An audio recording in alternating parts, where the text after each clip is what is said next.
मुझे ऐसा लगता है देवेंद्र जी फडणवीस साहब के अजीत दादा का साथ लेकर ये पूरी पार्टी फॉर्म की, सरकार फॉर्म की, तो मुझे लगता है बोलने के समय किसी ने भी अपनी मर्यादाएं नहीं छोड़नी चाहिए, क्योंकि आज जो परिवार करके आपके साथ में ऐसे युती बैठे हैं, उनका विचार सबने करना चाहिए। असं आहे की अजितदादांनी पिंपरी चिंचवडच्या महानगरपालिकेच्या प्रचारामध्ये ते बोलले आणि त्यांचा बोलाचा उद्देश असा होता की ती देशातली सर्वात चांगली महानगरपालिका होती। एवढ्या मोठ्या त्याच्यावर फंड्स ज्यावेळेस अजितदादांजवळ असताना सर्वात श्रीमंत महानगरपालिका होती आणि 10 वर्षाच्या कार्यकाळात ज्यावेळेस भाजपची महानगरपालिकेवर पिंपरी चिंचवडच्या सत्ता असताना ती पूर्ण नेस्तनाबूत झाली।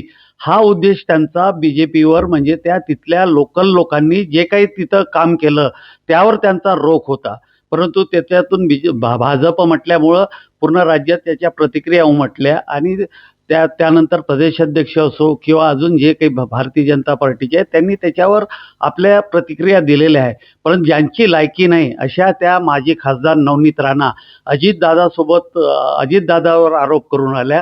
अजितदादामुळं त्यांना खऱ्या अर्थानं लोकसभा पाहायला मिळाली।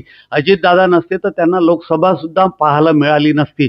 प्रत्येक वेळेस विश्वासघातकी राजकारण करणाऱ्या ह्या ज्या नवनीत राणा आहे यांनी आपली पात्रता पाहावी व पात्रतेनुसार बोलावं। भाजपचे वरिष्ठ नेते आणि अजितदादा ते आपसात काय आहे ते पाहतील, परंतु आपली लायकी नसताना अजितदादावर थुंकणं हे त्यांना शोभत नाही आणि त्यांना खऱ्या अर्थानं अजितदादांना मला जर रोखलं नसतं तर त्यावेळेस मी जर 2 महिने इथं लोकसभेच्या इलेक्शनमध्ये असतो तर त्या लोकसभा सुद्धा निवडून आल्या नसत्या। पुढच्या काळामध्ये त्या कशा कुठून निवडून येतात हे आम्ही चांगल्या पद्धतीनं पाहून घेऊ।